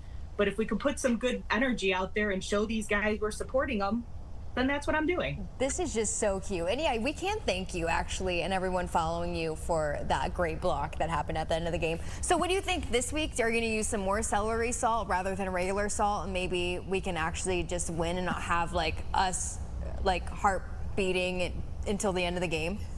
Well, this is actually a bye week. So oh yeah, week 5 is a bye week, isn't it? Yeah. Right, it's a bye week. We don't play the Commanders for another week. So this week I've got a couple special plans out there. You know, it may not be to win a game. I think this week is going to be focusing on protecting the guys. We've seen a lot of injuries in the entire league this season, and it's only week 4, which is kind of concerning. So we want to make sure that, you know, nobody. It's a brutal game, and that's one of the reasons we watch it. But we don't want people to get injured. So if we can do something to prevent that, why not? So this particular spell for preventing injuries, is it different from the game day spells that you do? And then what's the difference? So the difference is basically like I haven't actually finished writing it yet or figuring all out, but I have to look into my books because, you know, like everyone, you got to do research if you want to do everything properly. Find out the right herbs to use. Am I going to still use the orange and blue candles? Probably. Am I going to throw a white candle in there for protection? Yes. It's the celery salt will definitely probably get used. I think I still have to use the jardinera. I had someone say that I should pour some old style on it. I've had people say I should do it in a deep dish pizza pan. The rumors of Malort being used have been floating around, but I think we're going to save that for when we play the Packers and we really need something strong. Oh yeah. So we'll see if the ingredients change at all, if they have to. Ooh, Malort. That's a tough one right there. That would be a tough one to spell, quite literally. This is so exciting. I have to ask you, what's been your like funniest comment on one of your videos? I had a lot of people, unfortunately, reaching out about helping the Cubs right now. I'm a Sox fan, so it's really hard for me to do that. But I've had people from a bunch of different fandoms. I had a guy telling me yesterday I need to do something to help the Jets, and it's okay because the Jets aren't playing the Bears this season. So if I could do anything. There's a woman who is also in the Chicagoland area, shout out to Chelsea, who does tarot card pulls, and she started doing football tarot card pulls, and she sees a victory for the Commanders, or for not for the Commanders, pardon me, for the Bears against the Commanders in a couple weeks. So it's, the other people are getting involved, they're lighting candles, they're spreading herbs, they're saying go Bears, bear down, they're doing the Super Bowl shuffle. Anything they can do to help. Man, they're doing good all collaborations. It sounds like you're going to have to start like a master class if these other teams want to get on it. I think I might actually have to start an Etsy store myself, because I've had a couple ideas for fun T-shirts to make and everything. So I think this will spread, and hopefully it will help the guys, you know, do their best this season and maybe even get to the Super Bowl. I know that, you know, a lot of people think I'm crazy for thinking that, but you know. Hey, why not capitalize? You're right. You're in the right direction trying to capitalize off of this while, you know, it's hot. I have to ask you this next question. When it comes to, you were talking about, you know, the popularity, you know, other people are now kind of getting on board, reading tarot cards and all of that. How did you get into this to begin with? So I always joke, I have for years, that the women in my family would have been burned as witches in the 1600s. Like, we've always just kind of had that, you know, that spookiness to us. It's all the women in my family. But definitely a couple years ago, I started more reading about it, getting into it, setting up an altar. I mean, I had a little box with like a couple little packets that I bought off of Amazon of different herbs or things I stole from my kitchen. And it just really is a nice way to focus, like I said, your intention. I don't curse people. I don't do anything negative. I try to keep it happy and light. My friends love it. I've done little spell jars for them, so they've won raffles. I mean, it's just a fun way of kind of just bringing people together, and it's, you know, it's kind of calming and meditative, and yeah, makes me happy, which I think what I need to do in life. It's fun, yeah. So how do you feel about, in general, these kind of like Etsy witches or witchcraft becoming kind of popular and trending on TikTok? You must be for it, since, you know, it seems like it's been around your family for a little bit. True. I think as long as you're doing it with the right intention, like anything in life, I don't believe, I've had a couple people reach out and say, can you do a spell for Caleb Williams? I'm never going to do a spell for someone unless they ask me to do it for them personally. Like, I think organizations, you can do things for them, but, you know, some people may not want that. They don't feel comfortable with it. I heard, you know, you had to get yourself in the right mindset even for this interview. But yeah, I think as long as people are doing it for the right reasons and not just purely for the cash either. I mean, if you're just on Etsy lighting candles and telling people you're doing something, that's a little suspicious. But if you're actually putting your intention behind it and trying to help people, I think it's a great thing. It's not, you know, it's not harming anyone other than maybe the teams we're playing when we keep winning. Yeah, you know, Mandy, I'm one of those people, you know, I have my own beliefs, but I don't believe in impeding what I think on other people. You know, that's what I think, and I think the world is an open place for everybody to believe what they want. What do you say to people that may think that this is dark, I don't want any parts of it? How do you feel about people that, you know, don't have an open mind about all of this? You're never going to change people's mind in certain cases. You know, you have your beliefs, I have my beliefs. Yeah. You know, everyone has their own beliefs. And my thing, as long as it makes you a better person and does not make you judgmental towards others, I don't care if you believe in a pen. Whatever it is that makes you try to treat others with respect. I don't judge what people believe in. You know, I have had people come at me and say, oh, that's spooky. I had people praying for me on TikTok, which I welcome. I mean, I'm not going to tell them, don't pray for me. I don't believe in that religion. Or I mean, I don't even think of this really as a religion. It's more of like a practice, almost like yoga to me. So as long as people treat each other with respect, have your beliefs and be open to others. Well said, for sure. You know, I have to ask you too, with what's the headline at the bottom of the screen there, Bears thank you after the winning streak. How did that go? How were they able to show their gratitude? They posted on 2 of my videos, and it was funny. I was at a friend's house. When this all went down on Sunday, I missed a lot of it because I was driving to O'Hare to pick a friend up, and we got back to her house, and that's when I saw the Bears liked couple of my posts. I was blowing up across the board. I got the invite from your show to join. I was like, what is happening right now? So it was just, I talked to my mom yesterday and she's like, oh, what have you been doing? I said, I've had a really weird 24 hours. Let me tell you about it. And so she is super excited for everything as well. It's just been fun. And I was ecstatic that the Bears reached out, and I'm going to continue doing what I can to help them. 2 questions. Have you ever been to a Bears game? And then what is it like to kind of be thrusted in the spotlight like this? Because I know a lot of people that are into what you're doing, sometimes they don't want, you know, it's almost like, I don't want everybody to know me. But now there's a face with everything that you're doing. How does that all feel for you? Good. First of all, yes, I have been to a Bears game. I've been to a handful of them. Not a season ticket holder or anything, but when I come across tickets, I do love to go see it in person. Again, it's that energy you feel live in the stadium. When you watch it on TV, it's you and whoever's in the room, which is mostly just my dog sometimes. But when you're in the stadium, it's great. And I'm okay being, you know, put my face out there. I think when people hide from things, that's when the kind of the negativity comes with it, when people aren't willing to talk about it and say, this is who I am, this is okay, you know, this is helping people, or it's fun, or whatever it is. I would never want to, you know, I can't make judgments for other people. Like I said, you don't judge others. But I'm cool being out there and having my face front and center. Helps people. Your energy is great. You know, so yeah. I love it. I love your energy. You have great energy. I think that's why you've been so successful. So I'm going to give you this formal invitation, or take this as a formal invitation, to come here in person one of these weeks. And maybe before the next game. Maybe before the next game. And we have a little table. We can set up our little altar. You can show us how it's done. And we can bring our own pieces to add to it too. I would be delighted. Mandy, you have been a joy to talk to. For sure. People who want to watch some of your content, where can they find you?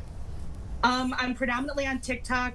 It's the at the office scribe, as it shows on the screen. I do have an X handle, but I kind of forget about that. But one of my friends did see my video get posted on X from somebody who found it on TikTok. So that's pretty much where you can find me. Join along.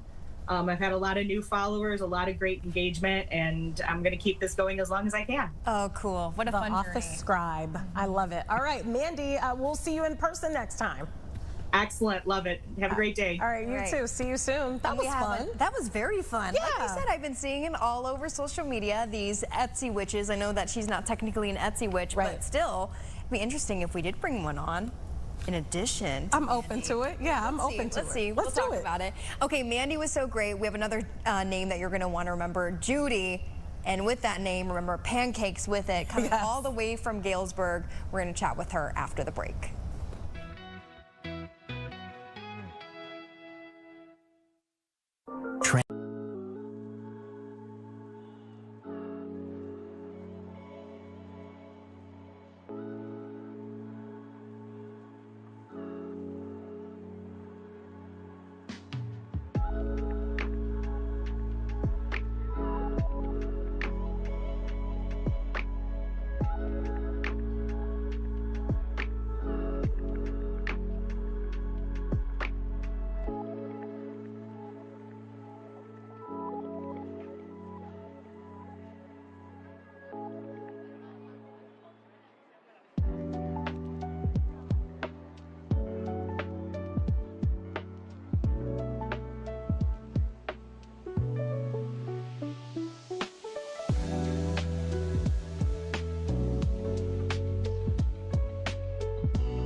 All right, welcome back to Chicago Now. We are so excited to welcome some guests from Galesburg, Illinois. So best pancakes we're hearing from this side of the Mississippi. We're welcoming Judy Wang. Hey, come on for breakfast. I have the best pancake. Oh, sorry, I can't. I got to do some landscaping work. I got to go. No problem. We're hearing it.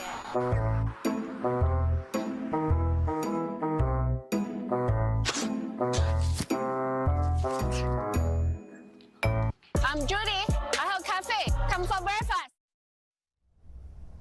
I love that. Judy, we love you already. Judy Wang coming from, well, Judy's Family Cafe in Galesburg. thank you so much for coming in. Thank you for having us here. How have you been enjoying Chicago? Very fun, very good. We got here Sunday night. Yeah. We go to the ball. We see all the nice city. Oh, so cool. Okay, Yeah. obviously not as good as pancakes here as you have at your restaurant.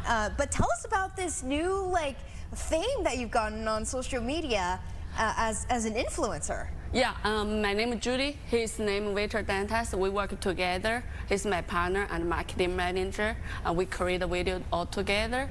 We've been working together last year, August. 1 year, yep. August, 1 year more. And we posted the first video was the "Where are you looking for?" and wear my glasses. Well, you know what?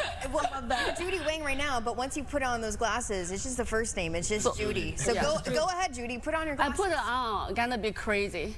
Oh, no, we love it. Trust me, we love crazy on this show. Judy, I have cafe. Coming for breakfast. I love it. Okay. So, Okay. so I have to ask you this, Judy. Your restaurant's name is Judy's Family Cafe. Yes. Was this a family-owned restaurant to begin, or was this just you? Only just you? Yeah, just me. Actually, I come here in 2017. Okay. My first job was a Chinese buffet. That time we just know English. Hello, bye bye. That's all.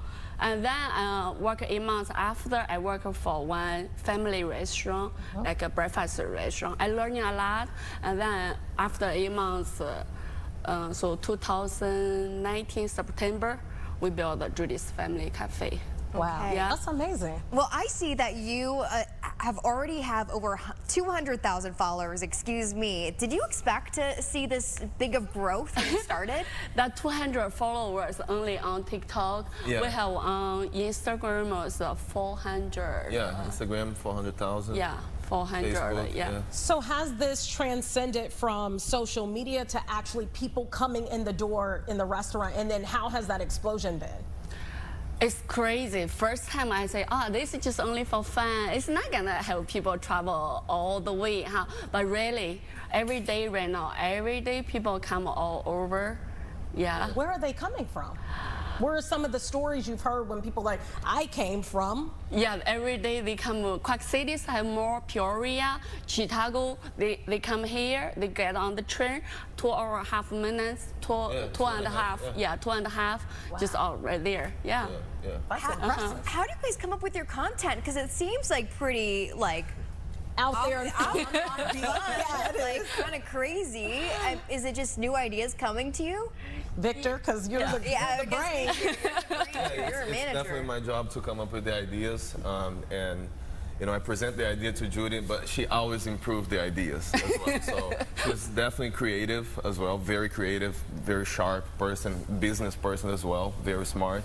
But in marketing, I'm also a creative person, and definitely I need to keep coming with ideas. Every 2 days we post a video, and yeah, and the ideas need to keep coming. Yeah. What am I looking at right here?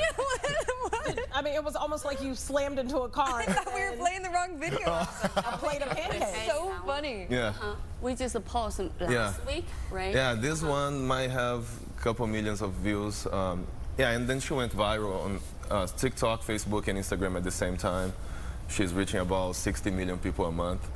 Yeah. Yeah, so at this point, is that pretty common numbers to see? Like a million or so views for every video?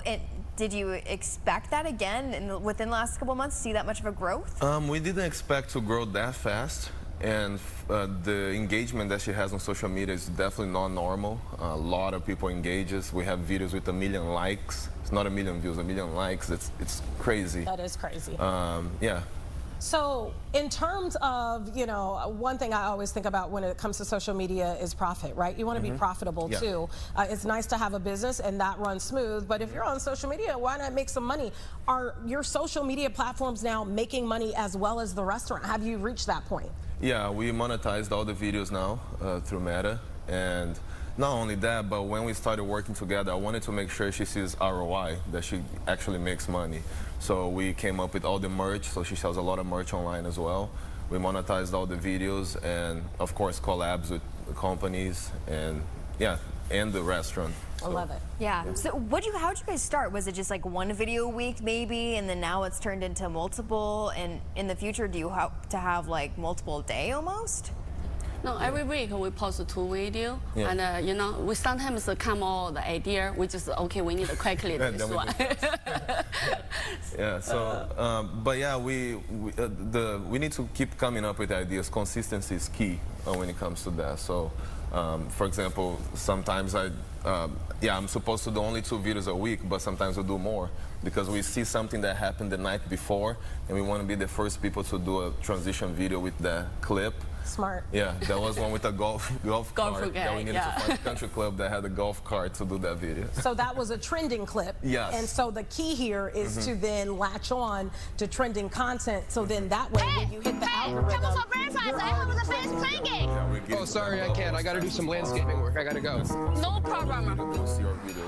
So go ahead. I have you're so many trying questions. to find probably the craziest, it looks like, shocking video that you possibly can. I don't know if we could show another a clip, but we were playing it, but yeah. And Like transition that. Well, this is just Judy being Judy, it looks like. I have to ask you this, in terms of breakfast. What is like your, obviously pancakes is your #1 seller. Is there a certain type of pancake that people now come for? Pancakes and French toast, scallops, and also we have dumpling and ramen. Yeah, most people like spicy food. They like ramen. Yeah. It's like a little bit of a fusion. Yeah, a little bit. You know, it's American breakfast, but we have a little bit Chinese food. I love it. Just as you should. What's your secret with the pancakes? Judy's love. Judy's love. Give up the recipe. Give you the recipe. You own the business. More pancakes. You guys have to come over try. You know. Yeah. 100%. No far. I guess what would be your pitch to people who are watching here in Chicago to make that kind of long journey to Judy's Family Cafe? They will try the best pancakes by far. So the main pancake that she has is the berry medley pancake. I saw that Which is a stack of pancake with a lemon sauce that she created from scratch and a blueberry sauce that's hers as well. So that's the thing that people travel, people fly to Galesburg. The Galesburg airport never been so busy as now. Yeah, they said about 12 planes a month. Yeah. People from Australia, people from New York, from people from Australia, Galesburg, Canada. Yeah, Canada. How does that make you feel, considering you said that you were working at a Chinese buffet, you were working for somebody else, and now you've literally transformed your life? How does that feel? I feel I need to, you know, I have 2 kids. I need to try to do everything, make it happen for better life for my kids. So yeah, just right here. Yeah. So you're putting in the work. Yeah. I was working hard. Yeah. How do your kids feel about the videos? Do they love them? Yeah, they like it. Yeah, they like it. But you know, the glasses, that's the first time I buy for my boy's birthday. He hate it. He hate it. He still don't like it. So he doesn't like the glasses. He don't like glasses? Yeah, you put on. Now you're viral, so you're like, she bought it for her son. And Lord. Wait, why do you look kind Say what now? I see you looking over here. Now we're gonna have to make a video before we leave here. Yes, of course. Day to day, are you in the restaurant? Okay. Are you making appearances? And that's part of like what people like, to actually see Judy there? Yeah, they come see me and they told me put the glasses on. But this glasses is just like a movie really style. see, you know? The glasses do have like their own personality. I'm not kidding. As soon as I put them on, I feel like somebody new. Cool. I need some pancakes. Yeah. Looking good. Maybe I'm a boss now.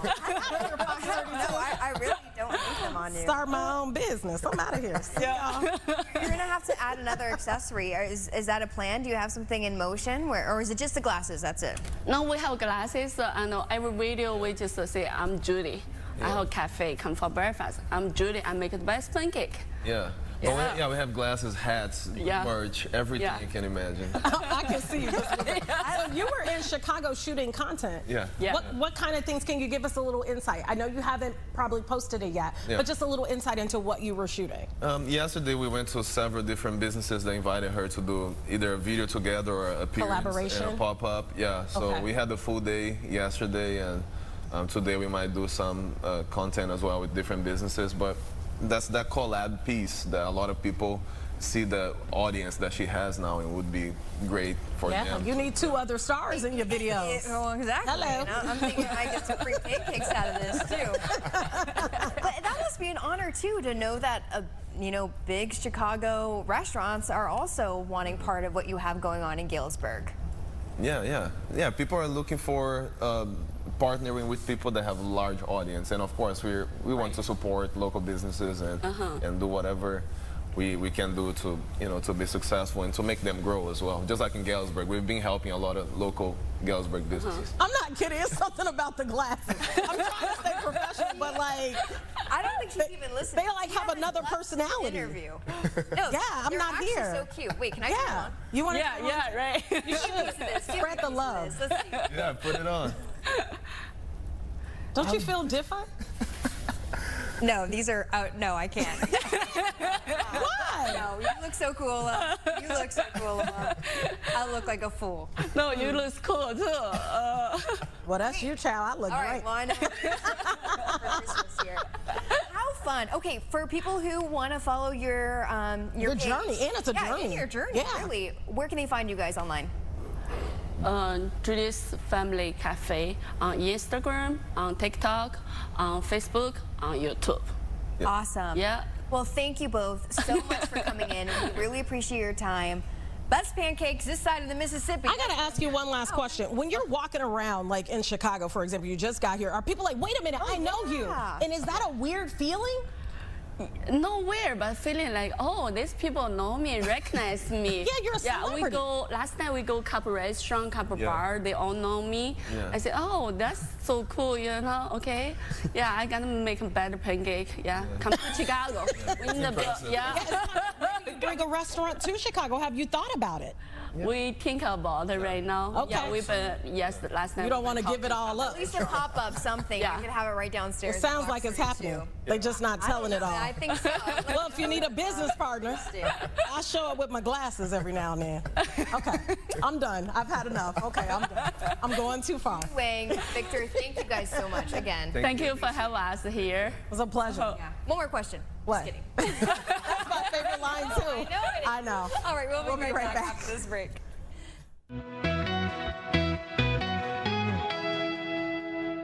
Fox Low.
to Chicago Now. Switching gears a little bit, we're talking about October, which starts tomorrow. And aside from the start of spooky season, of course, we also know that it is Breast Cancer Awareness Month. So our next guest is here with us, a former ER physician turned globally recognized integrative medicine expert whose book, The Longevity Formula, was written while she was undergoing breast cancer treatment. Joining us now is Dr. Avanti Kumar Singh. Thank you so much for joining us today. Thanks so much for having me. I'm so happy to be here. Tell us about that, because you're a medical professional and now you're going through your own medical crisis. How difficult that was for you, that journey? Honestly, I was in a puddle on the floor when I found out. I don't have any family history, I have no genetic markers, so it was sort of out of the blue. And I spent my whole life taking care of other people as a doctor, but also in my family as a mother, as a daughter, as a sister, as a wife, right? And so to have that diagnosis was sort of like, oh my God, what do I do now? And taking the role of being a patient and not a physician, it's a hard one. It's a really hard one to give up that control and to be in that position. So it was really hard. Makes sense to me. Yeah. When I hear ER physician and I hear integrative medicine, it feels like it's two opposite ends, right? Because ER seems very heavy on the Western medicine, integrative medicine, maybe more into the Eastern medicine. What was that change like, and how did your maybe treatment with breast cancer also change the way that you practice? I really grew up with Ayurveda. I'm first generation my parents came from India, and so I grew up with Ayurveda, and then I went to medical school here in Chicago, actually. And so I have always lived in both worlds. And so when I was faced with this crisis of a breast cancer diagnosis, I really had to dig deep and say, okay, how am I going to handle this? And I really took the approach of integrating both worlds. And so I went through all of the traditional oncology. I had chemotherapy, I had a double mastectomy, I had radiation. But then I also did all of the Ayurvedic practices that I've grown up with and that I have been teaching to people for the past 20 years. So I really, really took that position of really, walking the talk, really, really personally. So you said you were a puddle on the floor when you got that diagnosis, and everyone has a personal story of some sort with breast cancer. And I remember vividly my grandmother's pain from going through chemotherapy and all of that. And her emotions were in such a place that I don't think she could have done what you did. What made you decide while you're going through this to write a book? Because that's courage. Right. I actually started writing the book before my breast cancer journey. Actually, I got this book deal 4 months before I started, and so I had to halt and then write and then halt. And really, it was this connection to my purpose, really. And that's sort of what kept me going, of, going through this treatment and really, really understanding how powerful Ayurveda is, that it's protective. I always say Western medicine will save you, absolutely, but Ayurveda will protect you every day. And that is what I really experienced in such a personal way. So for me to write this book and to continue with my work, it's just part of my life's work, and it just felt so much more important going through a breast cancer journey. So what are some of these Ayurveda practices? Give us some examples for people who've never heard of it. Truthfully, I haven't really heard much about it. Yeah, well, these are practices that we've been doing for 5,000 years in Ayurveda. It's the oldest healing science we know of, right? And really, we have all of the data, all the studies in Western science that actually have the evidence for what we were doing 5,000 years ago, why it works. And so I really leaned into those practices while I was going through breast cancer. Things like breath work, right? We know that your breath will change your physiology as far as your nervous system. It's connected to your nervous system. So just simple things like, taking a longer exhale, lengthening your exhale longer than your inhale shifts you into a relaxation response. It decreases those stress hormones and allows your body to heal, right? That was one practice I did all the time. Every time I was anxious or stressed out, I would breathe. And another one was I would get outside. Those days with chemotherapy, I had really intensive chemotherapy.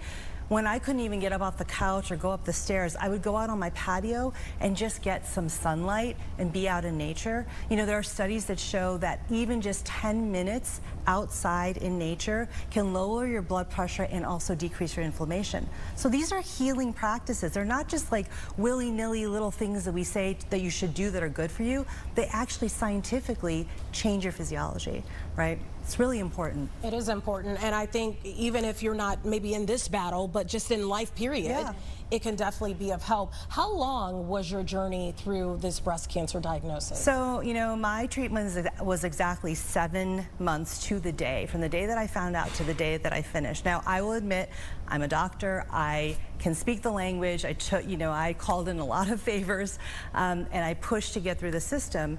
And also, my healing team would not have allowed me to go on with the next step if I wasn't ready and if I wasn't capable, like if I wasn't really okay to do that. So I didn't have any treatment delays. And now that's not to say I'm special or something. It's just to say that I really, really took this integration of really doing these Ayurvedic practices that we know, really work. I did that to support the Western medicine that I was having. I think that it just made everything a lot easier for me and smoother. Again, it wasn't easy. I had every complication you can think of. I was hospitalized for infections and all kinds of stuff. But at the end of the day, I think the combination of taking an Eastern and a Western approach was really what helped me get through it in such a fast way. In such a great way. Do you find that some of these practices, like some of your patients might think like, oh, that's just too easy. Yeah. How can it work? It's too easy to do that breathing work. It's too easy to go just step outside for it to actually have a result. Yeah, absolutely. I mean, I get that all the time. Like, this is just like a little too easy. I'm like, yeah, but it's simple. Not easy, actually. It's a different word we should use, right? It takes consistency, it takes dedication, because something that you do just every now and then, it'll help you a little bit. But you really have to stay consistent, right? I had to make sure that I was actually using that breath practice throughout my treatment for it to really help me. If I had just decided to do it every now and then, it wouldn't have helped me as much as it did, right? So it is consistency. So it's not that it's easy, it's simple. And it really requires dedication. What would you say to someone that maybe they're in this journey right now, they feel like they're in the fight of their life, and they're not maybe as strong as you, but they do need some type of support, and maybe your book is that support. Why would you tell them they should read it? Yeah, there's a couple of things I would answer. Is that, first of all, I think that in my book I talk about all of these practices that we've been doing for 5,000 years, and it all has all of the science as to why it works. So I think that I really try to present the evidence so that people aren't saying, oh, that's just like too easy, that's not going to work. Now they understand the science of why it works, what it actually does in your body. And the second thing I would say is that, one of the things that I really learned on my breast cancer journey is that, I have taken care of people my whole life, whether it's in my personal life or as my professional life as a physician. And I really had to learn how to receive from others. That was a huge lesson for me, is to receive help and care from my community. And I will tell you that that connection to other people, allowing them in to help me, is what was medicine for me. And so I would really say to anybody who's going through something like this, allow others to help you. If someone offers help, allow them to help you. It is the best medicine that you can have. Good advice. Well, that is very good advice. And it sounds like you don't need to be going through a treatment. You don't need to be, quote unquote, sick to actually find a lot of helpful tips in this book. The longevity formula, which is also a really strong name. That's something everyone wants to find. Absolutely. How can I elongate my life? Yeah, it's about, really the longevity formula is really about this idea of health span versus lifespan, right? Lifespan is how long we can live, and Western medicine is really good at keeping us alive for a really long time, but what's the quality of that life, right? And health span, longevity, is really this perspective of what is the quality of your life? How much life is in those years that you're living longer, right? So that's really why I think it's really beneficial for everyone to read. Anyone that's watching right now, where can they go get your book? Can they order it right now on Amazon? Yes, absolutely. Amazon, Barnes & Noble, Target. I mean, it's available everywhere. Yeah, absolutely. You can go to my website, which is my full name, avantikumarsingh.com, and there are links to everything there. Well, Doctor, it has been an absolute pleasure speaking with you. Very calm demeanor, made it very easy to have this conversation, so we appreciate it, because it is a hard conversation it is sometimes to have. So thank you so much for being with us. Thanks so much for having me. All right, stay with Chicago Now. We'll have much more right after this break.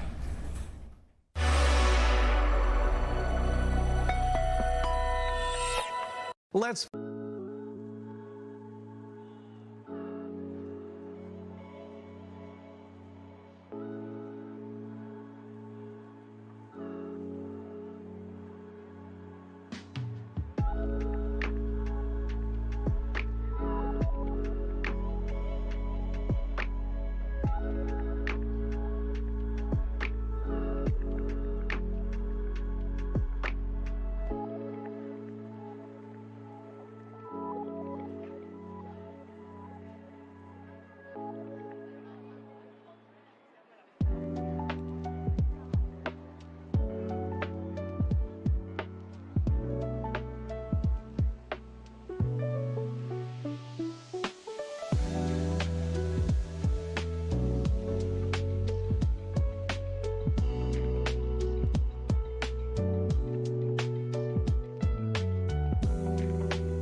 I'm not gonna wear them. Okay, I'll put them on. So it's interesting because when we first started the show, I was trying to do my rap.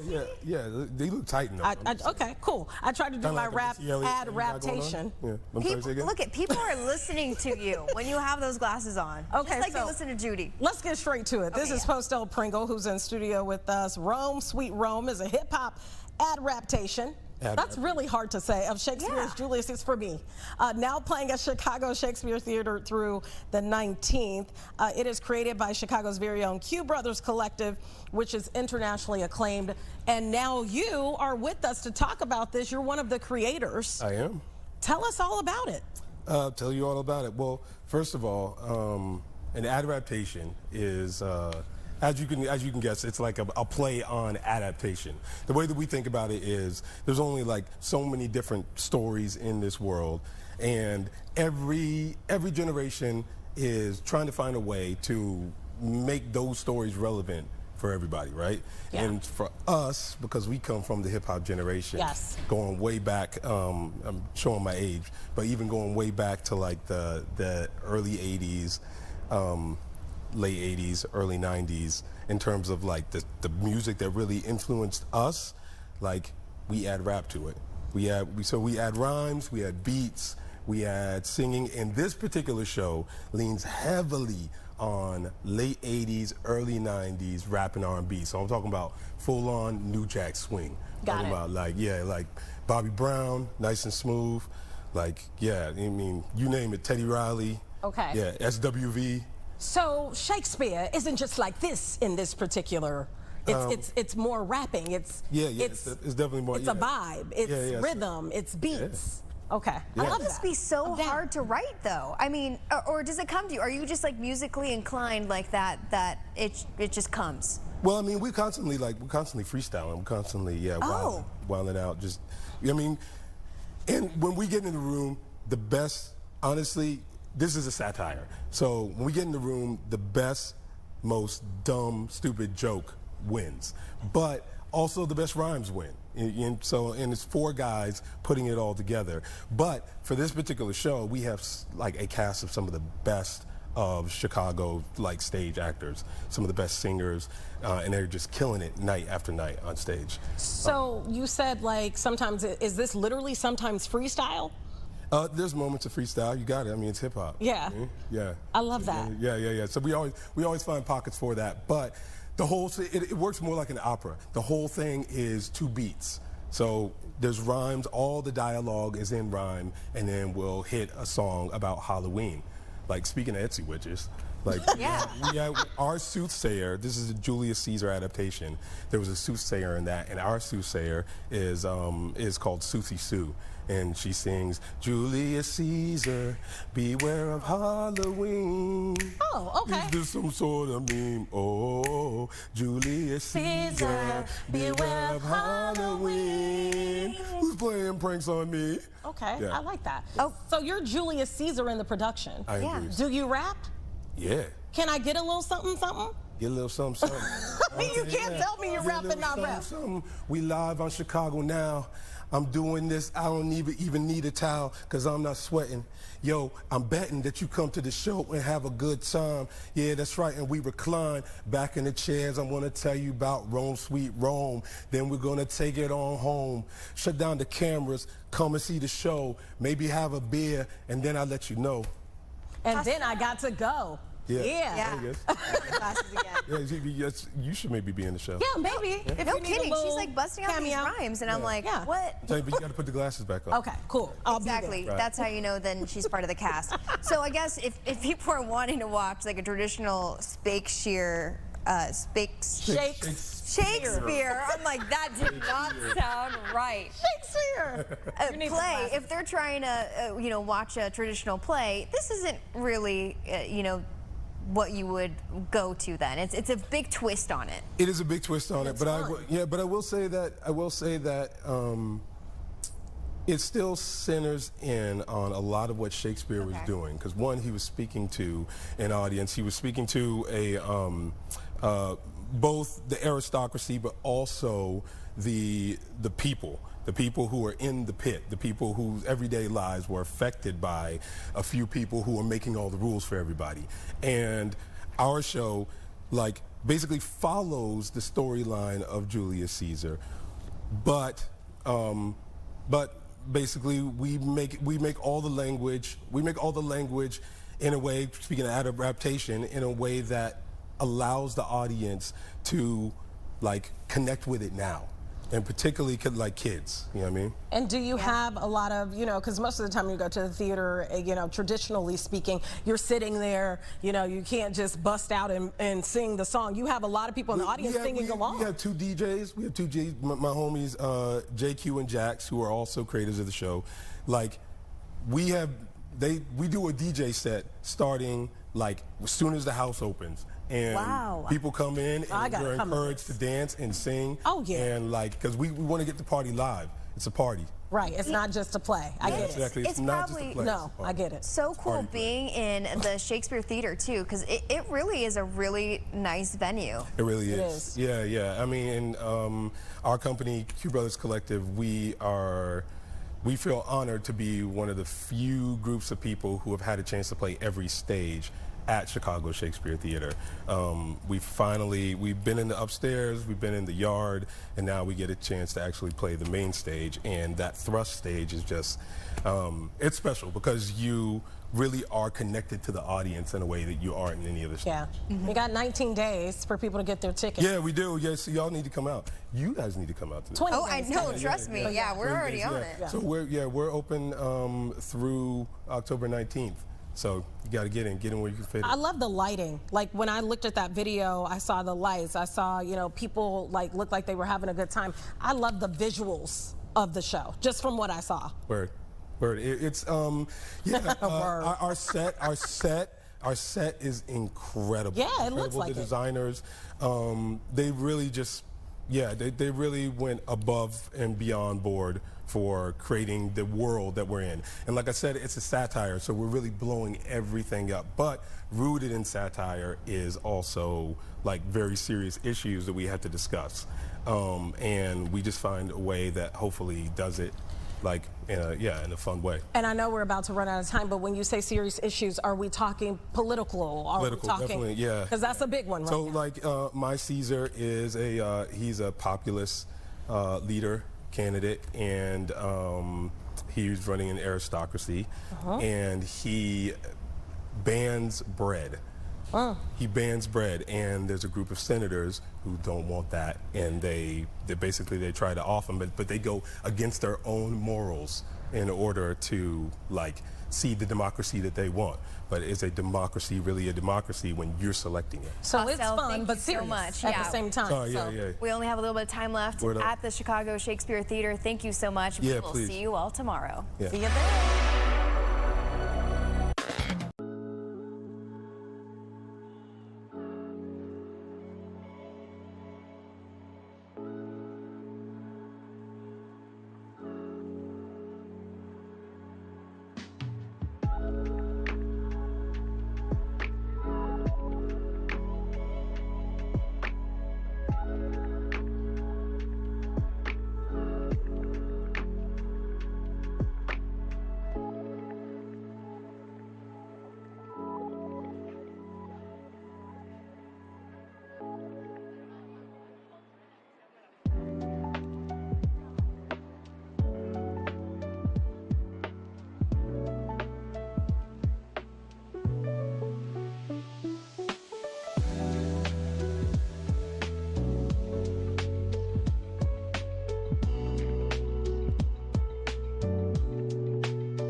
Live from Chicago, this is Fox 32 News at Noon.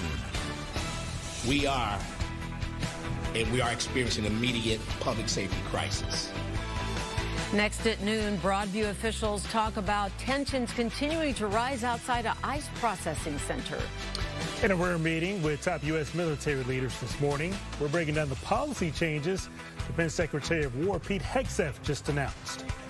Good afternoon, everyone. Thanks for joining us today. I'm Sylvia Perez. And I'm Brian Jackson. Broadview's mayor is taking aim at ICE, demanding that the federal government stop what she calls hostile actions in her community. Political reporter Paris Schutz joining us now with the latest on this story. Paris. Yeah, Sylvia and Brian, suburban Broadview officials today are speaking out today, urging federal agents to cool down the tensions in that community. Broadview Mayor Katrina Thomas says the relentless use of tear gas and other chemical munitions is causing havoc to the people that live there. The relentless deployment of tear gas, pepper spray, mace, rubber bullets in the vicinity of the United States Immigration Center and Customs Enforcement Processing Center in the village of Broadview is endangering nearby village residents and harming Broadview Police Department, Broadview firefighters, and American citizens exercising their First Amendment rights. And Broadview's Police Chief Thomas Mills says the fencing that federal officials have put up have impeded public safety efforts in the village. Calling it a public safety crisis, he says there are multiple investigations now into the actions of federal officials, including the alleged unprovoked attack on a CBS 2 reporter who says she was struck by chemical munitions while in her car. Police Chief Mills says ICE agents have treated him with verbal attacks and disrespect in the past week, but He's hoping they put that aside to cooperate to get to the bottom of what happened. I know who's working every day in my police department. Like you said, I have body-worn camera, all of my officers. They should have a log of who's working in there. So we just got to hope, and I'm hoping, that they'll be truthful and transparent in providing the information. And former Chicago Mayor Lori Lightfoot was also on hand, as well as a handful of suburban mayors from nearby towns like Forest Park and Oak Park.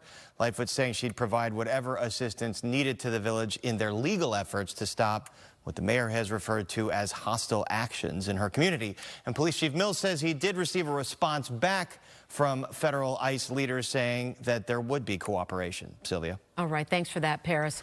Well, federal agents went into homes in the South Shore area last night carrying out immigration enforcement. Border Patrol officials